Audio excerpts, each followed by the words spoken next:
One of the greatest football games got a chance to watch to end the night, the Rams and the 49ers. Question, sports fans, was it the Rams defense or was it Matthew Stafford that won that game for the Rams? Keep in mind, the Rams had not beaten the 49ers in 6 tries, if I'm not mistaken. So once again, was it Matthew Stafford, 13-year veteran, or was that stingy Ram defense with all those stars on it that propelled the Rams to the Super Bowl? Folks, I got some great friends with me today. Welcome to Coach One Sports with Coach Bull Jones, yours truly. I got my wonderful friends here with me, and they're going to share some of their insight on the game. And to my left, we have, once again, Coach Craig Chapman, and a former offensive coordinator. We got a chance to work with him, but I want him to introduce the rest of where he's been and what he's done. Yeah, Craig Chapman, running backs coach, quarterbacks coach, head basketball coach, as funny as that is, an assistant baseball coach at Pike County High School. Hey, the man, the myth, the legend. There's nothing he can't remember about a high school football game that he coached. Sometimes that's a blessing and a curse. All right, so sports fans, I'm right up on the Craig. I got a special childhood friend of mine. Goes back, I call him a true brother because we've been knowing each other for a very long time. One and only Coach Steve Davenport. Listen, the list of the things that he's done in his life, and I've enjoyed watching him. He's retired now, but I want to bring him out because he knows so much about this game, and I enjoy the way he delivers it. But I want him to introduce himself to you all tonight, where he's been. Well, I've been watching the show online, brother. First time opportunity to get with you guys. It's a pleasure.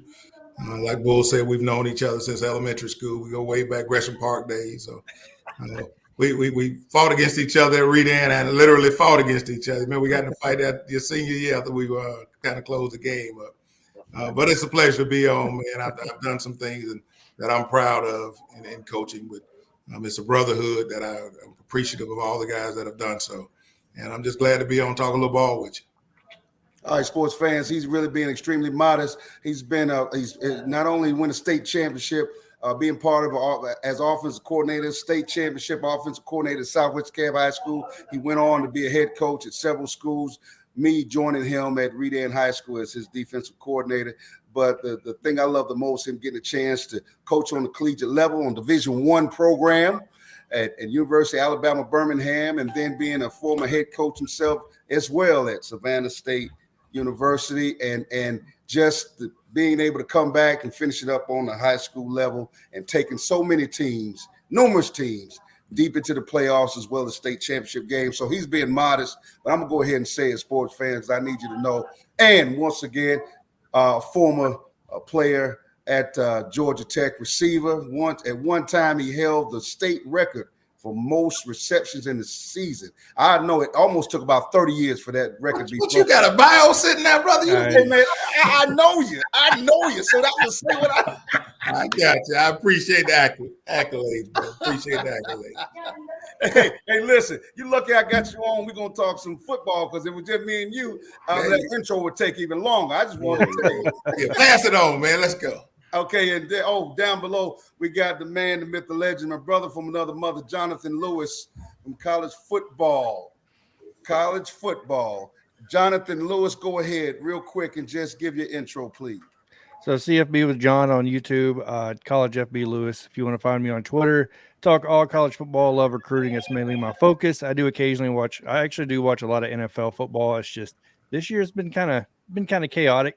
So I've been trying to concentrate on the playoffs and stuff like that. But right now, recruiting just got wrapped up. We just actually got a winter storm warning here in San Antonio, Texas, by the way. It's going to be snowing again 2 years in a row. So, yeah, as you can imagine, this place is going crazy. But, yep, college football, John.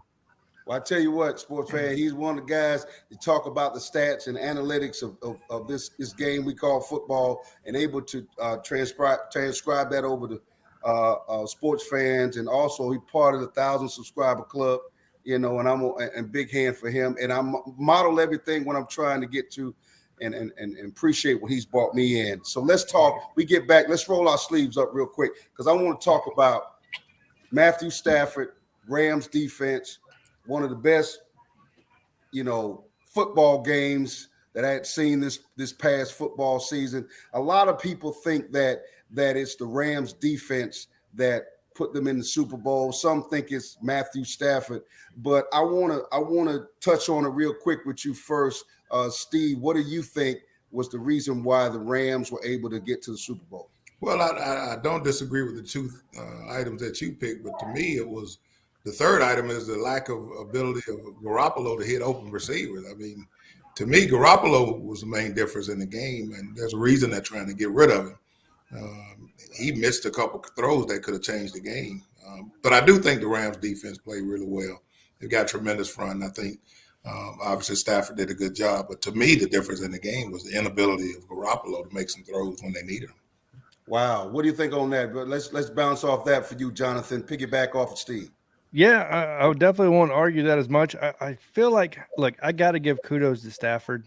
You got to give the man his flowers. He stuck it out in Detroit for the longest time, getting beat up. I don't know how he survived leaving that place. Even when he got traded, he said he wanted to stay in Detroit. So you got to first give the man his flowers, right? Second of all, this is going to be some of the best football I've seen in years. The divisional rounds and this have all been tight games. They've been competitive, which has been lacking in the past to me, if you ask me. So that's the first thing. Next, when you, once again, analytical breakdown here, you look at it, it's easy to say Stafford is the guy, but I feel like it's the depth on the Rams too, on that defense that really stepped up. I'm not trying to play homer here, but them getting Ashawn Robinson last year, letting him rest and coming in this year, he's been a big difference on the run stopping, especially late in the game when you go back and watch the game itself. But either way, Coach Davenport, I mean, literally my first note, Jimmy G's inability to read the field with open receivers. This has been what he's known for, and he's already, by the way, made an Instagram story about how he knows he's going to be traded because Trey Lance is coming up and he's gone. So, yeah, it's already out there, but that's my take on it. All right, Craig, your turn. Let's share your insight. Man, great minds think alike. I texted my brother-in-law, and he was like, what do you think's going to happen? It looks like when the 49ers had a 10-point lead, and I said, it's the fourth quarter hadn't started yet, and Garoppolo is going to throw a what in the world are you doing interception in the fourth quarter. Now, I know reason why he threw it, but, when we're talking about Stafford played solid, but nobody would be talking about that if the 49ers safety doesn't just flub a fair catch interception right there. Now, after that, he was precision, but they didn't take the lead right there. They tied the game. All right. Right. If you look at that, they tied the game, and then they just completely swamped, trashed anything the 49ers tried to do the next two offensive series. I think I told my brother it looked like it was the two worst offensive series that I've ever seen Kyle Shanahan have. No. Hey. Super Bowl, baby. That game didn't happen. Oh, wow. Hey, with that being said, I mean, you hit it exactly, Steve, where I was about to go. Well, listen, we're going to talk about this, and I'm going to try to tread lightly, but I need y'all to bring the hammer, so I'll make me bring the whistle out because y'all doing coach talk. But tell me right now, Steve, is there a curse on Shanahan? Hey, man, it's been unbelievably bad in the last 3/4 quarters of big games he's had. But I tell you what, now I got a lot of respect for his ability. When you really break down what 49ers have done and what Atlanta Falcons did when he was the OC and head coach of 49ers, obviously. He's got a tremendously brilliant scheme, but something's happening to him in those fourth quarters, man. And then I had to hold you up there, Craig, because if he just simply ran the ball with Atlanta Falcons, we'd have a Super Bowl in the city, man. You got the first down, hand the ball off 3 times, kick a field goal, you're up 2 scores, and I don't care what Brady does. It comes down to an onside kick at that point. Coach, there's still a stream of words that can't be repeated hanging somewhere over Griffin because everybody in the house that was watching it was thinking time and score. And score. There you go. What are you doing? Run the ball, eat up the clock. They had one timeout left in that. In Super Bowl 51. They had one timeout left. Make them use it. Run the ball, kick the field goal. and keep it moving. Yep. And we had a great kicker too, if I recall. We had a really good. Yeah, some guy named Money Bryant. There you go. Small change, Brian. He didn't get to go on the field. He don't take my nickname. So the question to you guys, because once again I don't pay attention like you guys do, is Shanahan too conservative when it gets into the fourth quarter then, or no? Is that the possibility? Let me take first jab at. Listen, I know on the defensive side, and I'm gonna let Craig and Steve talk about the offensive side because I work with both of them, and there's a lot of work done on that offensive side once them first 15 plays, them first couple of series of now one you find out what the defense is, you're gonna take either you're gonna take what they give you, or you're gonna try to impose your will. For us on the defense side, it's just truly formation recognition, tendencies, personnel, down and this, and then we just sick them. I don't, for the life of me, understand how my wife keep asking me. She say, "Honey, who made that call?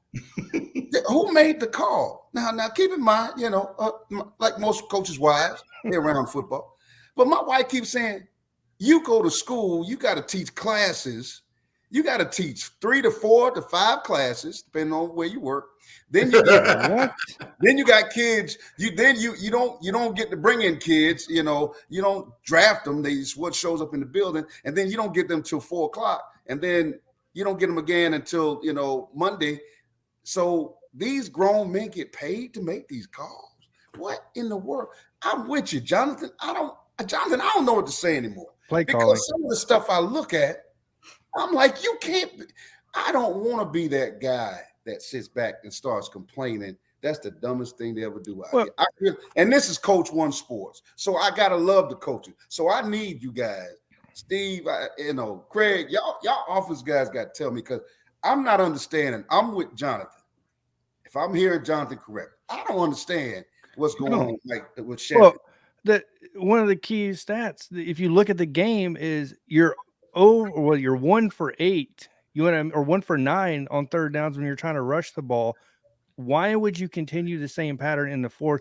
And actually, it becomes more top heavy. It becomes more run heavy later in the game with the inability of converting the downs. So I just don't understand. Are you putting yourself in a bind on purpose to try to stretch the field with a stupid throw? I don't know what the deal is. And you got to realize who your quarterback is. I need you. I'm with Jonathan. Y'all two guys. Well, to me, the greatest example of a really, really poor offensive play calling had to be Tennessee Titans in the playoff. That was unbelievable. I wouldn't go there.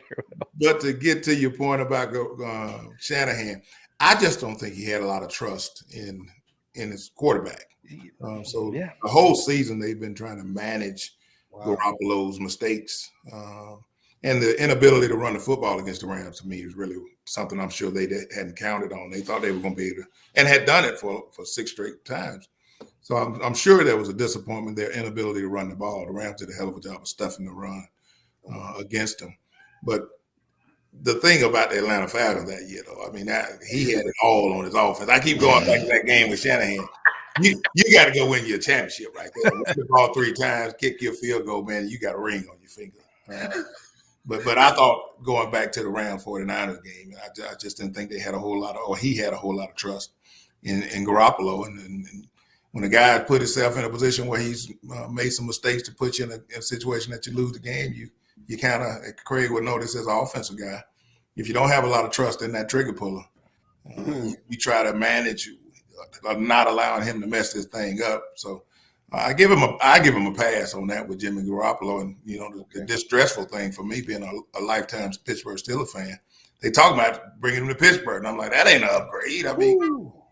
So I would give Shanahan a pass on that. You got a guy, you trying to manage it, you can't run the ball.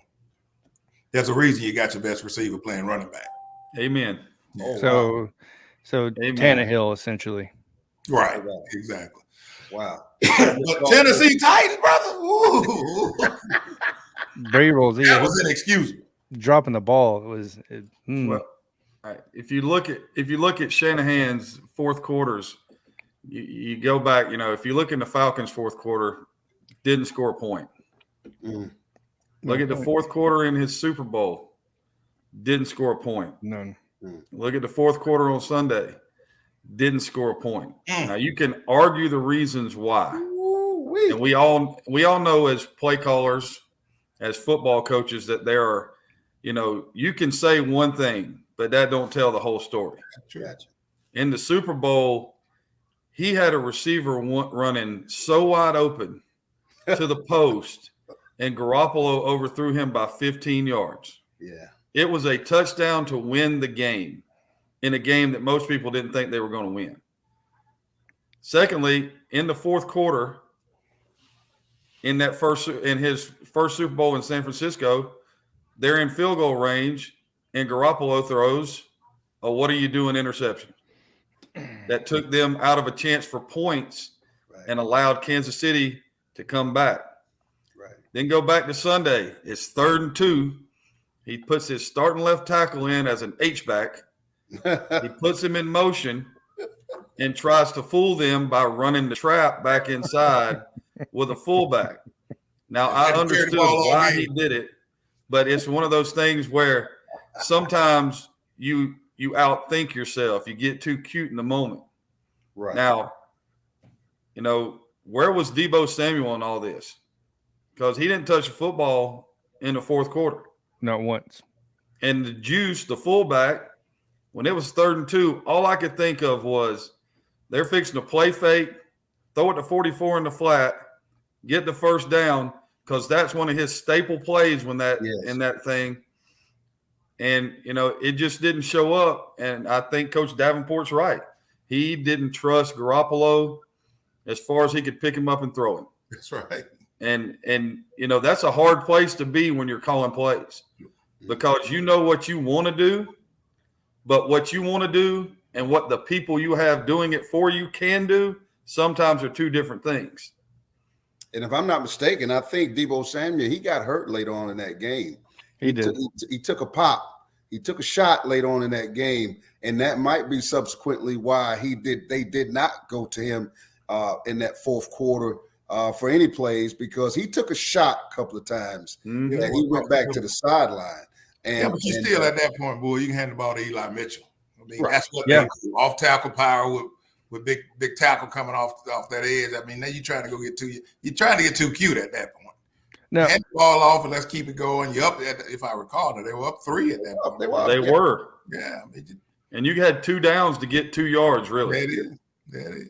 They had 50 total yards, I think 2.5 per carry at the time. So when you look at now, I got to ask you guys a question. This is going to stir some people up. I already know it, but I'm going to ask the question anyways.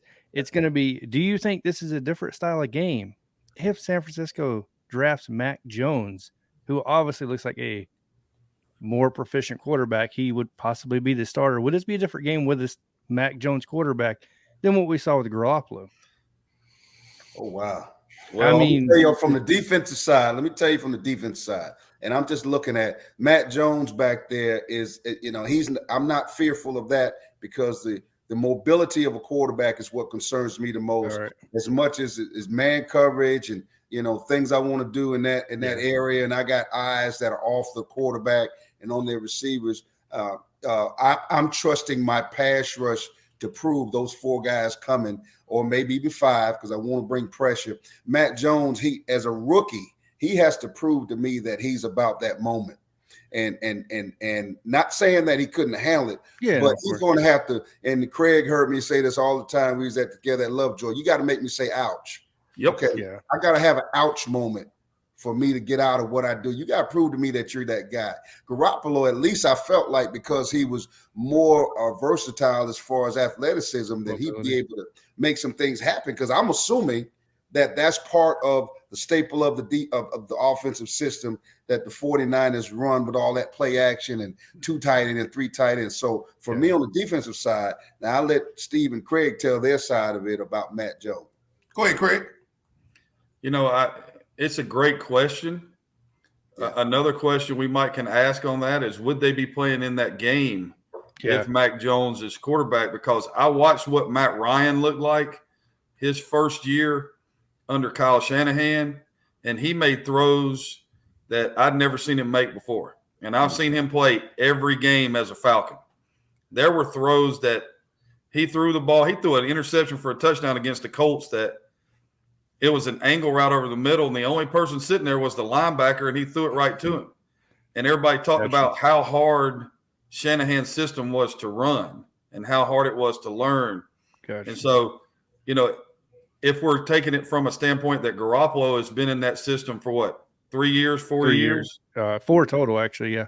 So, I mean, if Mac Jones is up to speed with Garoppolo, you probably trust him a little bit more throwing the football, but he's not going to be up to speed because it's his first year. Right. So the bigger question is, if he gets there at that point in time, you probably feel safer with him. But he struggled at the end of his year too. I tell you what, guys, and it's interesting when we talk about what could have, would have, should have been. To me, the biggest mistake the 49ers made with the number 2 pick, I think they picked Trey Lance number 2. Yeah. Do you think the Falcons would have given Matt Ryan to the 49ers for that number 2 pick? Ooh. And you think Matt Ryan would have did a really good job in that 49er offense that Shanahan? I mean, if you have that thought, now you're probably winning you're in the Super Bowl. Right. Got you. So with Matt Ryan, if you make that trade, more so than like Coach Chapman said, I'm going to go get a rookie that I'm not sure about. I'd rather have Garoppolo at that point. Yeah. But to me, if you're going to go all in, the Rams went all in. They went and got Stafford. Didn't need him. They had a quarterback who took them to the Super Bowl. But if the 49ers had a thought process, hey, we're going to try to get the Super Bowl. We got number 2 pick. He ain't going to play. Let me go get Matt Ryan. I can get 1-2 years out of Matt Ryan and take a chance of going to the Super Bowl. To me, he's about something that's different. Coach Davenport's trying to break Twitter. Yeah, you're right. Twitter, all those people that think Matt Ryan is washed be like, that man's crazy. Because I still think he has a skill set. I mean, his deal is just not mobility, but that's a whole nother story. But I think for what he does well, he's still got something in the tank. But I want to give some credit to the Rams defense. There is something about. I'm gonna tell you something, guys, and both y'all know me. Both of y'all know me as far as the pressure. I want to bring fair. My thing is a 5 can't block 6. Okay, never could. Now, that's I want the pressure. But however, if you don't have to bring the pressure, and you're just gonna bring 4 dogs, you're gonna bring 4. Von Miller gonna be one of them? No, Coach. They're not bringing 4 because 99 counts as 2. Yeah, exactly. For real, that's your 5-on-5 with 4 with the Rams.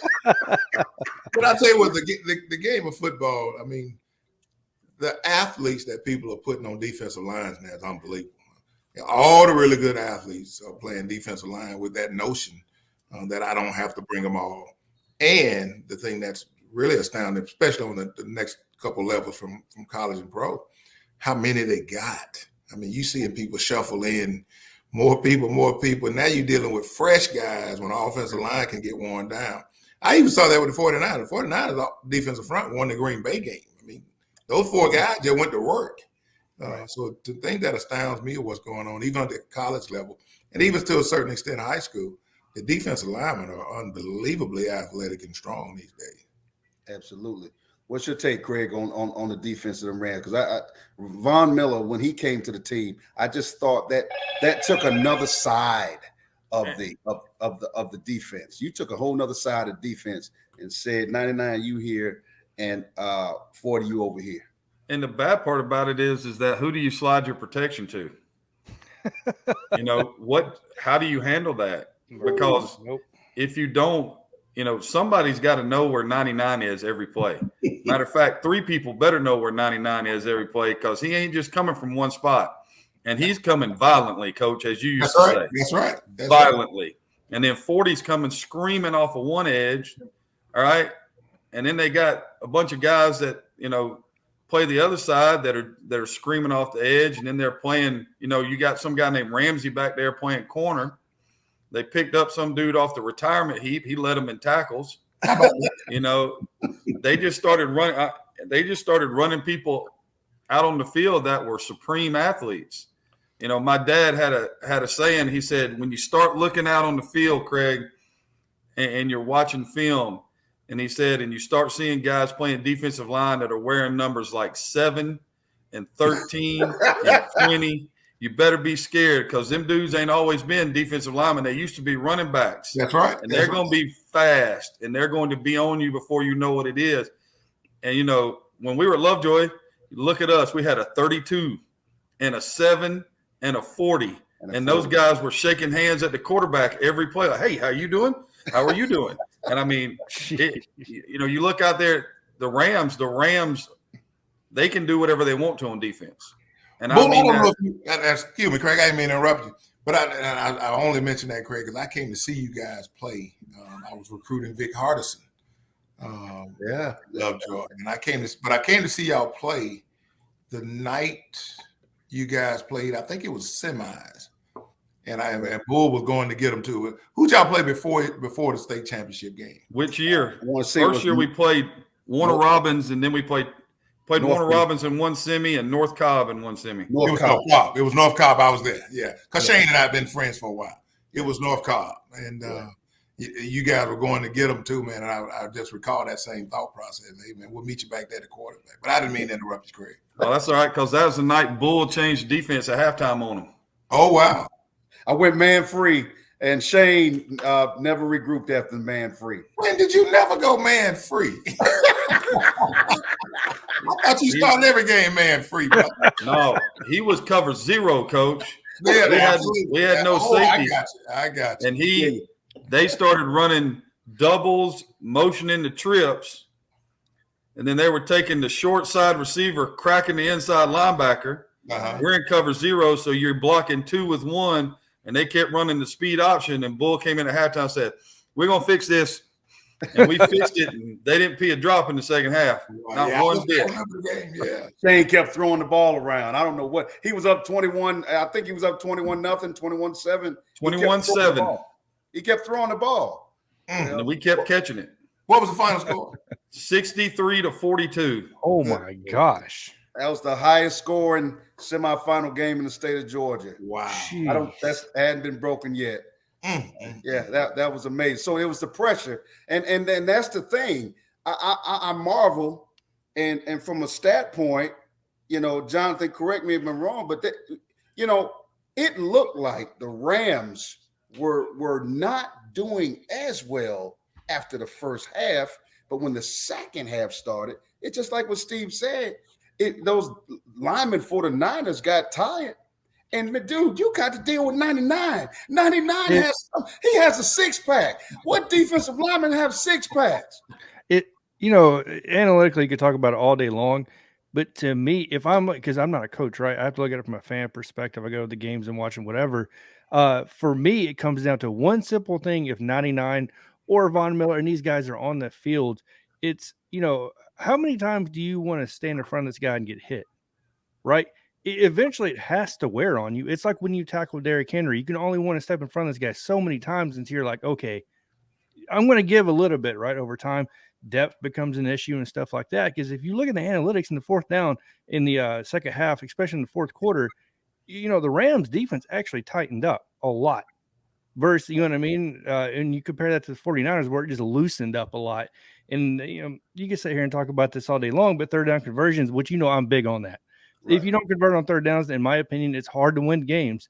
You guys are the coaches. Tell me if I'm wrong, but, you know, 49ers 33%, Rams 61%. When you're letting a team convert 61% and the majority of that's in the second half, you're probably going to run into problems eventually. And eventually it came true. And I'm also impressed, by the way, with Cam Akers. Seeing what he did in college and then coming into the Rams, and I get it, he's not the guy with gaudy numbers or nothing, but when he's on the field, he makes you bring him down. Like, he's not going to be a guy that just falls down. He hits you violently every single time. And I feel like over time, you know, how many times do you want to hit these guys? And it just seemed like at the end of the day, that's what it was. Go ahead, Coach. I'll tell you the remarkable thing about Cam Akers is how in the world is he playing? The Achilles may be the worst injury you can have as an athlete. What's he, 6 months ago? He tore his Achilles. That's right. He's playing football. But one other thing about that, we were talking about defensive fronts in the Rams. I mean, how does Cincinnati block them? They don't. Super Bowl. I mean, you give up 9 sacks against Tennessee. This might get ugly. Yeah, it's going to get real ugly because here's the thing: the Rams defense when I watched Von Miller come off the edge, and I watched him dip, and he didn't use his hands. All he did was duck. He ducked under an outside arm stab. When you are 6'4", okay, and you 255, 260 pounds, and you can turn a corner, and you don't have to, when they say dip and rip, and all he's using is a duck, I mean, that is extraordinary. And it just, the Bengals offensive line already isn't that good. So how can you deal with somebody doing that the whole game, and he's not even the best player on the front four? That's the most insane part of what's about to go down. And y'all know me. I still feel like even when people say defense doesn't win championships, check all of these Super Bowl winners. Check their defense. Oh, defense wins championship, baby. You got to be stoppable. I got a quick Von Miller story. You said 6'4" now. I got a quick Von Miller story for you. And I don't mean to manipulate the time gap, but I was at UAB and we're playing Texas A&M. I mean, we'd heard all these stories about Von Miller, and my job as a running back coach was blitzes and dogs. So I'm watching this guy just wear out folk, and they weren't in the SEC at the time, but Von Miller was killing them. So I went to our offensive tackle kid, Matt McCants. Matt ended up playing in the NFL about 4 or 5 years. And I said, Matt, you can handle it, man. You can handle it. So we walk out on the field pregame warmups, and he's about 5'10", 5'11", maybe 6 feet, brother. Now, Matt's 6'5", 280. And I walked up to Matt. I said, Matt, you can handle this little boy, man. He's a little bit of boy. Look at him, man. We just looking at it warm up on the other sideline. He had 6 sacks against us. Oh, my gosh. He was unbelievable, man. But I'm telling you, he might be 6 foot. I don't know what really? He is. He might be 6 foot, 6'1" max. But he was strong, and like you said, he ripping around that corner, man. He had 6 sacks. 6 sacks. 6 sacks, brother. Yeah, but he's not the dude. The dude is the 99 with the 6-pack stomach. You talking about? Hey, listen, he defies as a defensive line coach. When you look at starting stance, and it's so funny. I think about Steve. We were together, Coach Khalid, Syed Khalid in D-line, and I remember the hands he gave everybody the gloves. He made D-linemen feel special. That's right. It's high school ball. I talked to him the other day, by the way. Yeah. You tell him you need to call me sometime. Hey, you know where he's at now? Michigan. Michigan State. Yeah. Michigan State. I'm sorry. I definitely don't mess that up. But I remember the stance that's so important. And, we all young in the game, so I'm watching what he does with these guys. And then I'll keep that with me. And as I go through my coaching steps, I remember the focus on teaching my D-line coach, hey, listen, you got to make sure the stance is right. You got to be in the racehorse. Got to get the right hand down. And then I watch 99 getting his stance, and it looks nothing like that. It looks like a half man, half frog. And it's a leap. And he's leaping into the biggest part of offensive linemen. He's leaping in their chest. And that's the most insane part about it, because then that tells you how strong he is. Right. You can flip a 365-pound guy who's 6'5", 6'6", and you can flip him. You can really snap his head back. We call it snapback.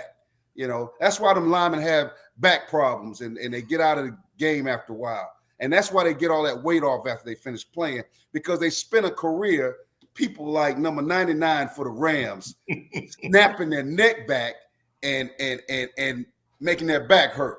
So I'm looking at this and I'm like, he changes everything you train kids to do. And that's the most amazing part. Like you said, Jonathan, I enjoyed watching that because it was entertaining to watch somebody that athletic. Yeah. And we didn't even talk about Jalen Ramsey. Okay. We didn't even get a chance to talk about him and what, and they don't have to play man behind that 4-man rush. Guys, they can play zone.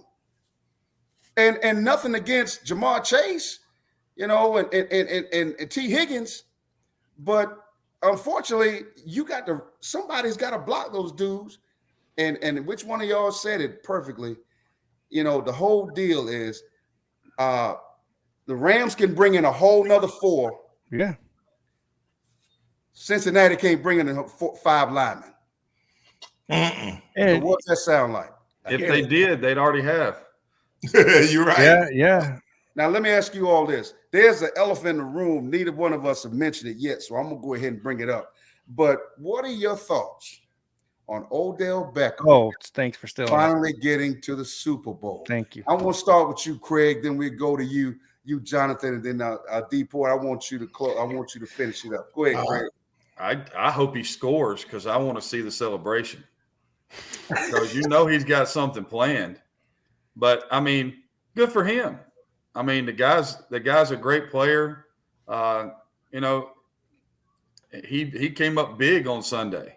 Yes. I think they showed a stat where when Stafford targets him, it's an 83% completion percentage. Yep. Wow. I mean, you can talk all you want to about, kicking nets in New York and his relationship with, dude in Cleveland. Yeah. But the guy's an unbelievable talent. Yeah. And he has played probably his best football in the last 3 years in these playoffs when they've needed him the most. He's come up big. So good for him, man. I like watching great players play, and he's a great player. And like I said, man, he's got a little flair to him. I like guys with flair. You know me. I'm going to, I know I look kind of scraggly sitting here with a hoodie and a trucker hat on, but, I like getting G'd up when I get to coach. So, I like guys like that. I like guys with a little stuff about them. You know where we're from. We didn't have no guys that walked out in plain white socks and their shoes tied up tight. We had guys with some flavor. That's right. I told Corey, I said, if he scores a touchdown, we may be in for a TO moment. He may run all the way to the middle of the field and give us a stand on the stang, give us a little arm spread. So it's fun to watch. Yeah, it's fun to watch. And not only is it fun to watch, but he's tough, man. He's not one of those guys that shies away from it. He goes and gets it, and he'll get out there and do what he needs to do. And that's what I like about him. He's not throw me the ball and I'm going to take the other plays off. You see him on the field. He gets in there and blocks, does all that other stuff. He blocks on those quick screens for Cooper Kupp. Yes, he did. I know that much. Yes, he did. What do you think? What do you think, Jonathan? I got 3 things to say. First of all, you probably have the 2 best blocking wide receivers on the same team with Kupp and Odell now. The second thing I got to say is now you got to start asking the question, was Odell the problem? You talking about in Cleveland? In Cleveland, when everybody went, was Odell's dad right? Kind of looks like it to me. I'm just saying the dude goes to LA and all of a sudden everything starts panning out. But I think the biggest, and this is why I wanted to bring this up. You stole my thunder, Coach. Oh my gosh. No, the reason why I felt like Odell has to be brought up because Odell, for the first time in his career, in my opinion, he's embraced by the fans. The fans like him. Wow. He's, you know what I mean? The fans want to see him play. He's in LA. Where did you see that before? Even when he was at New York, he really didn't buy, the fans didn't really buy into him. And you talk about Cleveland, it was a disaster from the beginning, if you ask me. He goes to St. Louis, and the fans actually cheer when he gets on the field. Right. I've watched Odell Beckham play since he came in the league. That really hasn't happened until he gets to St. Louis, and I feel like with this Super Bowl being in LA, if he does score a touchdown, yeah, it's probably going to be a popcorn moment. It's going to be something running in the middle of the field. I don't know. It's going to be something, though. I have a feeling it's going to be something real big. That Sharpie in the sock. You may have that Sharpie in the sock. Oh, yeah, exactly. There we go. I forgot about that. But, yeah, I echo Craig. Good for him, man. It's always good to see an athlete overcome. He obviously was taking a lot of heat towards knee up last year, was taking a lot of heat in Cleveland, rightfully, wrongfully. But it's good for him. It's good that he had an opportunity to go show that he still had it in him and took that challenge. And I hope he does score in the Super Bowl. It'd be a really good line for his life. And one of the parts that I found fascinating is listen, Steve, you play receiver. Okay. Listen, the receivers, if there's one position where you better have a personality, you better have some charisma, something about you, that whether it's Steve Smith with the feistiness because you're the little guy, or Ice up, use son. Randy Moss or even T.O. But the common denominator with all those guys is all of their teammates said they had a hell of a work ethic. Okay. Well, to me, Bull, that was when I was growing up and playing the game. Obviously, the game has changed many moons since I had to strap it up and go out and play. But that was part of it. We didn't throw the ball a lot. I was Georgia Tech my junior and senior year. I was second leading receiver. I never broke 30. But you best believe that you better take care of business blocking. My baptism in the college football my freshman year, I played slot receiver, came in motion. And if the defensive end stood up outside of the box, I had to slow down, and that was my guy. Well, when I first got to Georgia Tech, the guy that was standing up outside of that box when I came in motion was Pat Swilling. So my baptism in the blocking defensive end was Pat Swilling. So it was just that for me. I mean, we played in a more physical style. Right. I was talking to somebody, I don't know who it was, but when Debo got hit across the middle and they threw a flag initially, that was football to us. I mean, So now your receivers aren't afraid to go across the middle because the retribution ain't going to be there. If they hit you too hard, they're going to throw a flag. So the game has changed tremendously from a receiver's perspective. But when I played, I mean, you kind of shied away from all that personality and showmanship because they were going to come get you. And happened to play. I was talking to Quincy Carr. That's who I was talking to during the game. And I told him a story about a guy I played with that knocked 2 Auburn receivers out. I'm talking about put him out of the game. Freddie Weekend was one of them. I forget who the other one, but Ricardo Ingram. Yep. Killer. I mean, he head side, big old head, and he would knock you out.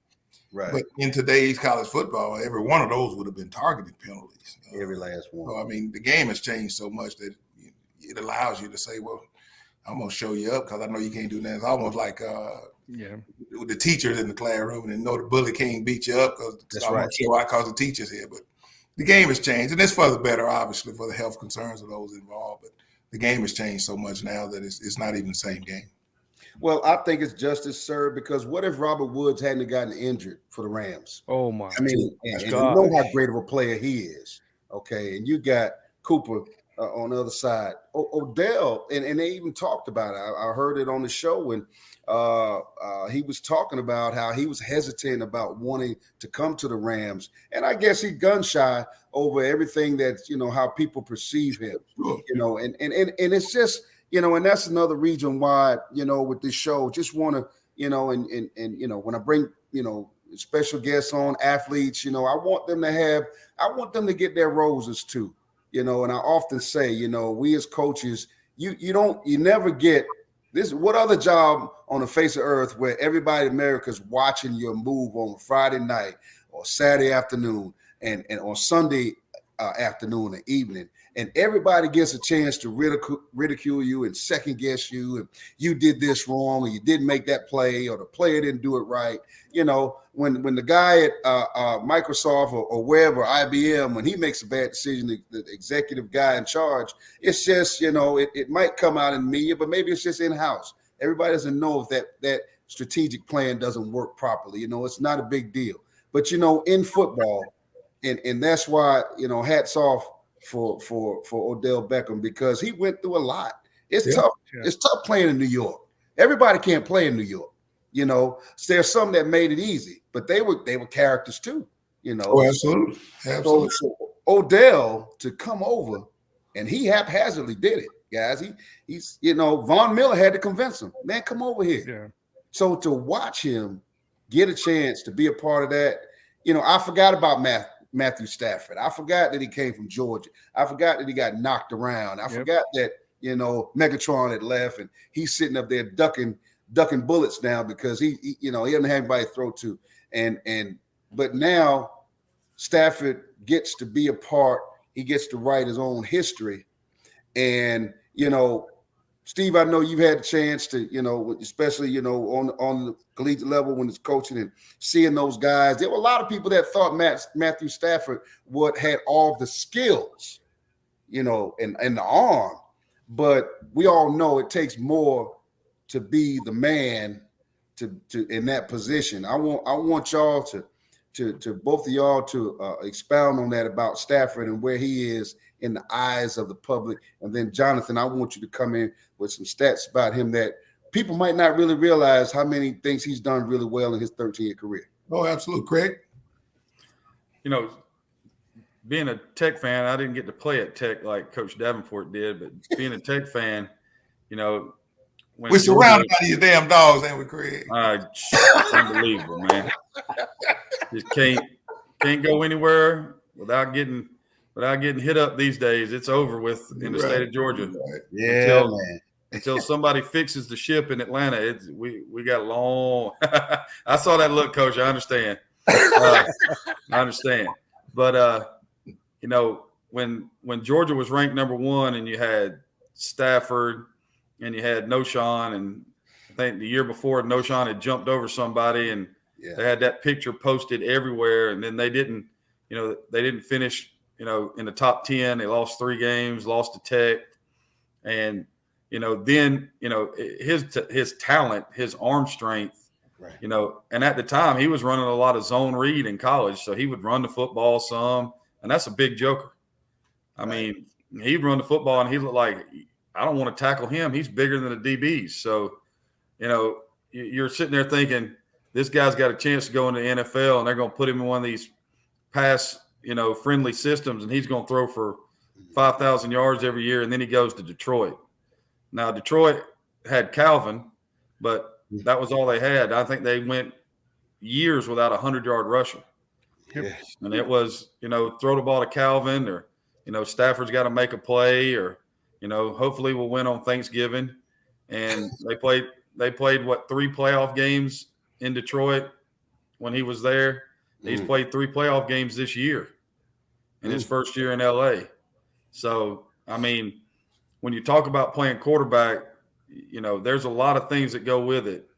And, one of those, you better have a short memory, because he probably threw the worst pass he threw in 2 weeks in the fourth quarter, and then he came back and dropped a dime on the very next play.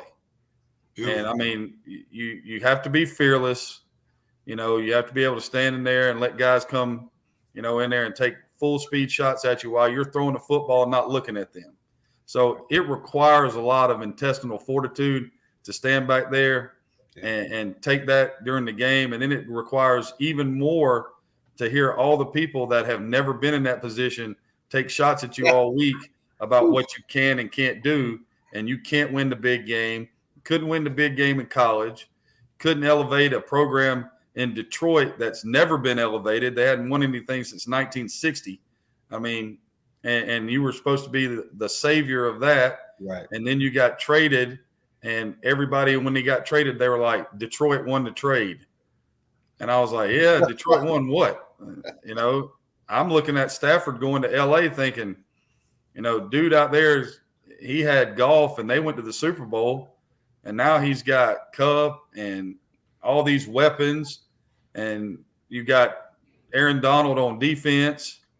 Back in the first part of the year when somebody asked me who was going to play in the Super Bowl, I said, I think the Rams are. And everybody was like, not Tampa Bay. I was like, nope, I think the Rams are. Yeah. And buddy of mine said he thought it was going to this is an actual quote. One of the guys I work with said he thought it was going to be the Rams and the Bengals. Oh, wow. And he said that in the last week of July. And I just started laughing. He should have bet that. You could have bet that. I'll take that bet. He walked into school on Monday morning, chest out, baby. He was like, I told y'all what was going to happen. He should have had a fat pocket. He should have. He could have made a lot of money on that. But, being able to play quarterback at any level, you got to take what comes with it. And what comes with it is this. When you win, whether you deserve it or not, you get way too much praise. And when you lose, whether you deserve it or not, you get way too much heat. And there's 2 people like that, quarterback and the head coach. It is. And that's just the way it is. And it's going to be that way until the game gets till they stop playing the game, because that's just the way those 2 positions are. I agree. And, I mean, you see it every week in 32 cities around the country and hundreds of others, on Saturday afternoon. And it don't matter what you do. So, for Stafford to get to play in the biggest game, that's pretty cool, because, he's been through the trials. He went through them in college, and then he went through them for a while in Detroit. So, he's secretly sitting at home right now going, I'm fixing to light these jokers up next Sunday. I'm going to let everybody know. I'm going to throw for 4 bills and they can just get out of the way. 4 bills and 4 touches, and we're going to have a good night in LA. There you go. Steve, I just think it's a testament to the notion that football is the ultimate team game, Bull. I want to say Stafford was the #1 high school player coming out of Texas. Yep. When he was a senior in high school. So he's had talent all his life. But if you surround that talent with nothing in the game of football, that's what you're going to end up with. So once again, like with Odell, it's good that Stafford finally reached this pinnacle in his career, because there would have been people that would have questioned it. But there's still, there's a whole bunch of other guys that won't climb that mountain to go to the Super Bowl that were just as talented. But this is a team game. We've all coached it, other than John, you say you're not a coach, but those who have coached it realize that the one time you fail to prepare a section of your team, that's what's going to get you beat. Ask Green Bay with special teams at whatever level. So right. You got to make – it's the ultimate team game. It's 3 phases, obviously, but within those phases, you got the 3 core parts of the defense. You got the 4 core parts of the offense, and every one of your special teams, and every one of them better be tied down to make sure you're taking care of business. So that is ultimately the thing that's going to get you beat, if not that week, the next week. So I think that's why I fell in love with coaching, realizing that it's a holistic approach. In my first job, I just left Washington, got cut from Washington, and Buck Godfrey called and asked if I wanted to coach DBs. Yeah, man, I'll coach when we went to the state championship game, lost to Valdosta. But it was a labor of love that I fell in love with the holistic approach to the game. And I think we all have at some point realized, hey, man, this is ultimate, because it requires not only Craig's been offense coordinator, Bull obviously has been defense coordinator, but it requires the other side of the ball. When you guys are Lovejoy together, Bull, you got to pull for Craig to make sure he's handling this business. Right. Craig got to pull for Bull, hope he's handling this business. I don't know who coaches special team, but you got to make sure he's on top of it too. And the fact that you guys went to state championship games meant that holistically Coach Hughes was putting together great staff, and he made sure everything was covered. And that's whatever level of the game. So I think that's the beauty of it. And I think that's why so many people fall in love with it. But I know that's why the people that work within football have fallen in love with that labor of love. Absolutely. Well said, my brother.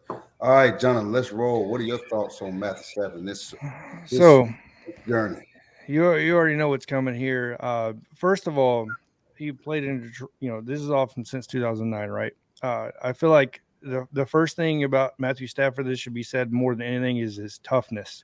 The guy, you know what I mean? Like, to withstand what he did. So, I wrote down notes earlier because I figured this was going to come up. 2 seasons where he didn't play over 8 games, right? Total since 2009. 10 full seasons where he was a starter from first quarter to fourth quarter.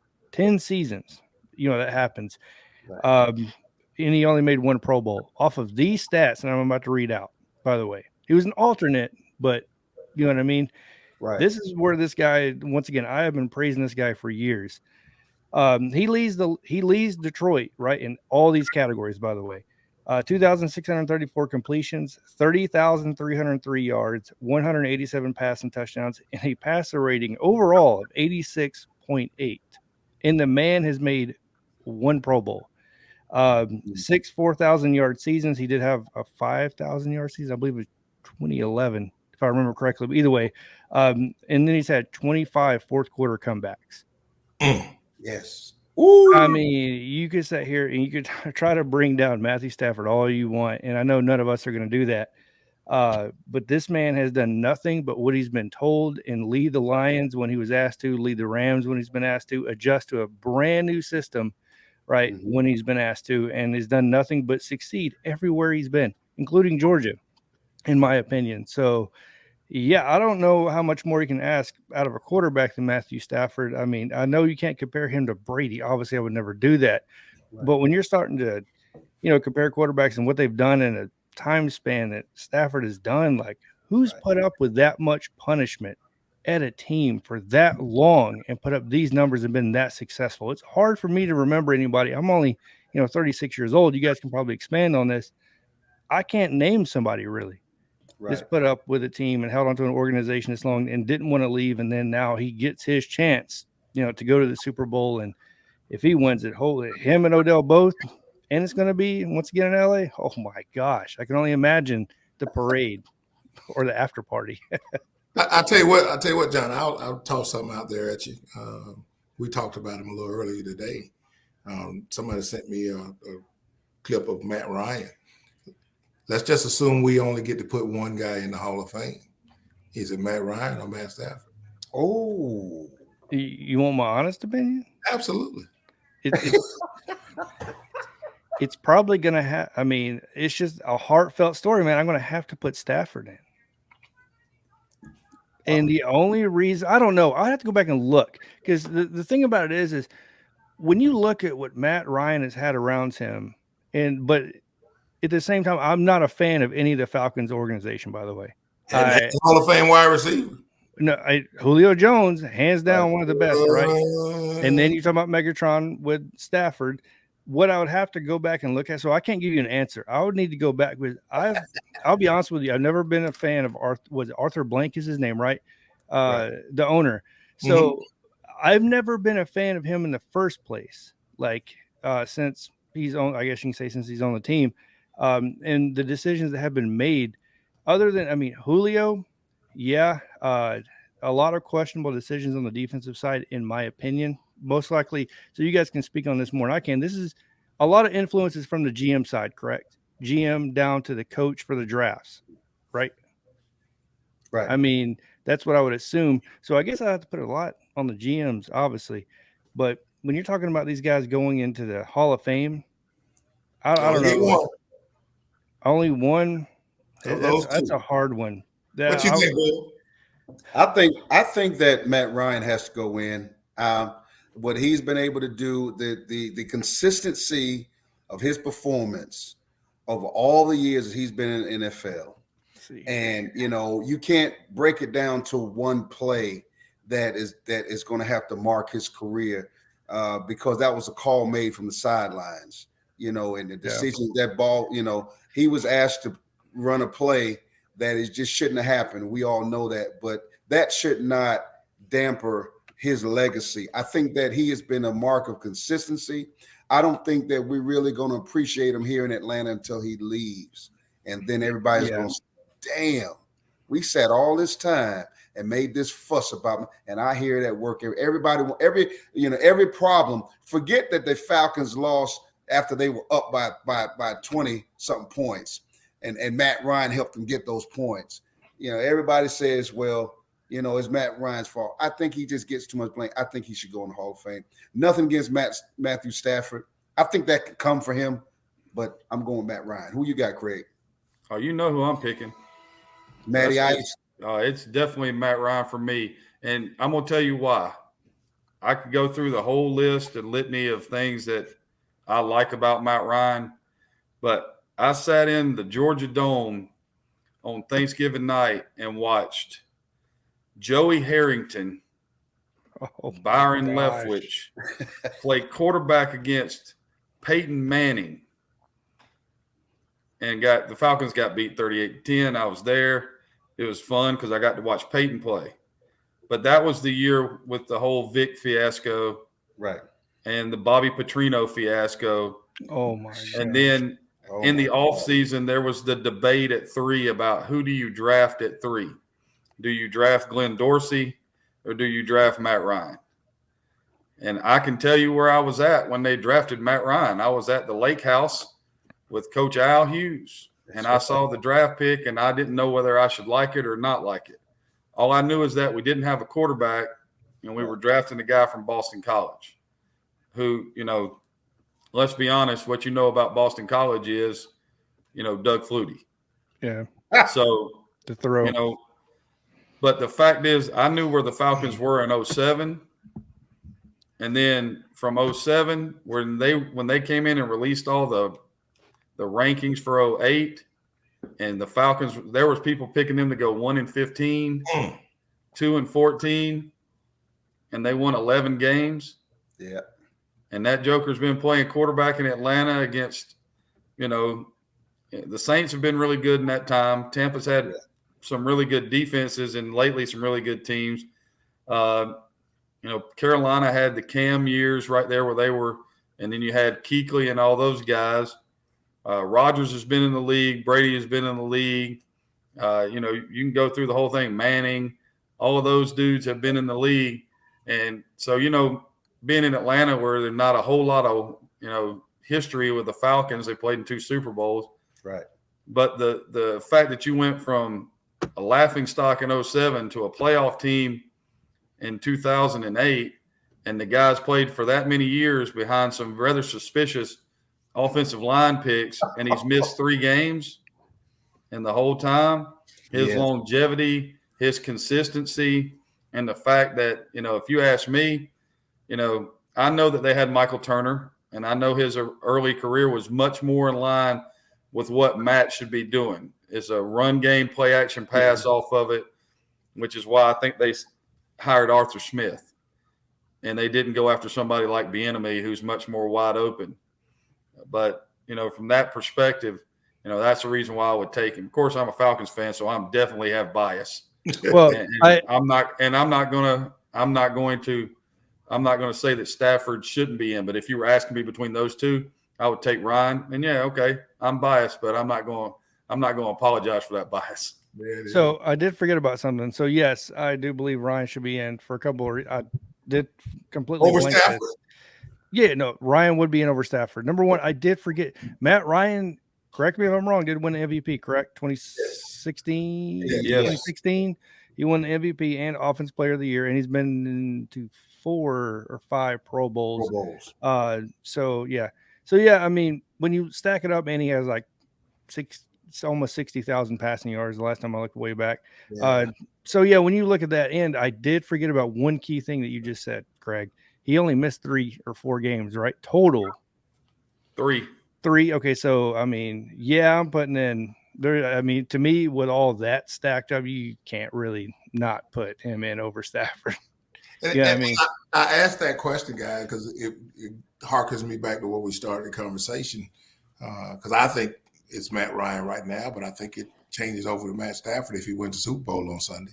Oh wow! Ooh. Yeah, I mean, which gets you back that if Matt Ryan had gone to San Francisco and he won Super Bowl, then we'd be in the flip. So it gets back to that whole conversation we had. You just never know when guys get an opportunity to do something different, expand in different heights. You look at them a little differently. So I thought it was an interesting question. Well, the pleasure is mine to watch Matthew Stafford get a chance to like I said earlier, those players that have endured, we much less not even talk about the physical aspects of what they go through to play this game, because the aches and pains last for a lifetime. We all know that. We get out the bed, and so for him to be in the spot that he's in. And that's why I started to show off about what was it that allowed the Rams to take out the 49ers, because the 49ers had won 6 straight against them. And, that was even before Stafford got there. And even when Stafford there, they still were beating him. So he had to make some adjustments. And so hats off and kudos to him for being in this moment that, after this weekend, he get all the travel plans right with his family and tickets. But next week he's got to grind, and the show begins at home, which that's another interesting part, playing the Super Bowl at home. So we're going to get a whole lot of travel for them this week. No, ain't no travel. He got to deal with his family, his cousins that he hadn't seen in 80 years, or he probably didn't know. And everybody want tickets now. And you just want to be able to watch players, and everything that's going on with the NFL, and so much going on. That's a whole nother show. But you want to see the good parts of what's, these players, they got to live lives after it's over with.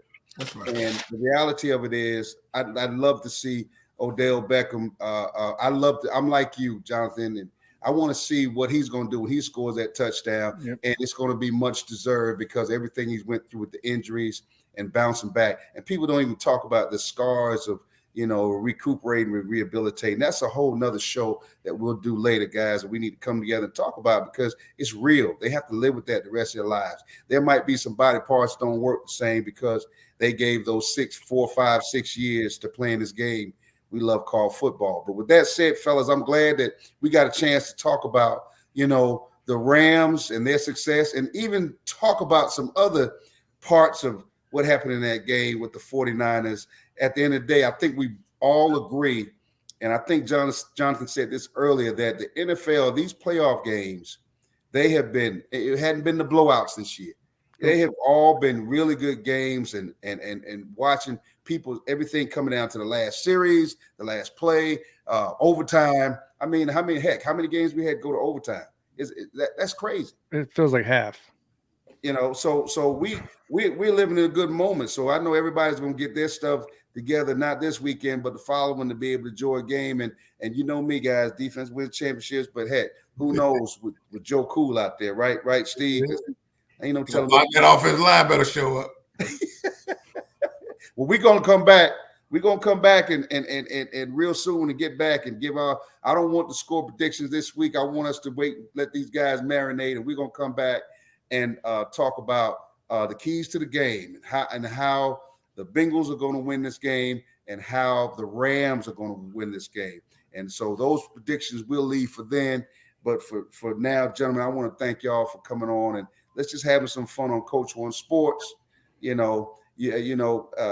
People get a chance to hear the different sides and the facets of breaking down a game and what we saw and how things happen. So thank y'all for coming on tonight. Appreciate y'all. Jonathan, you want to call us out and give us everything that the folks can hear you?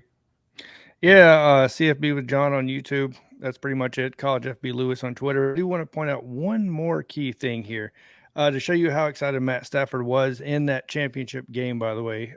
His wife gave away $210,000 worth of tickets to random Rams fans. So I'm interested to see, yeah, exactly.